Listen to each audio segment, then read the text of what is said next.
Vietnam भारतापासून 5,000 kilometre लांब असणाऱ्या आशिया खंडातील एक अत्यंत सुंदर असा देश म्हणजे व्हिएतनाम. आणि मला माझ्या आयुष्यातला पहिला विदेश प्रवास करण्याची संधी मिळाली आणि ते म्हणजे व्हिएतनाम. मी बॅग पॅक करून छत्रपती शिवाजी महाराज एअरपोर्टला जाऊन पोहोचलो आणि गेट नंबर 2 मधून एंट्री करून डायरेक्ट आत पोहोचलो आणि जे काही बॅग चेकिंग, पासपोर्ट चेकिंग हे करून मी रांगेत शिरलो. रांगेतून पासपोर्ट चेक झाल्यानंतर मी डायरेक्ट एअरपोर्टवर गेलो. तिथे फोटो वगैरे काढून डायरेक्ट विमानामध्ये एंट्री केली.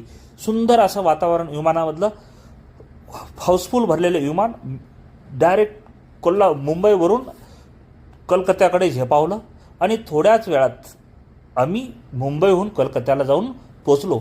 कलकत्त्यातून आम्ही विमान चेंज करून, लेवर असल्यामुळे विमान चेंज करून आम्ही निघालो व्हिएतनामला.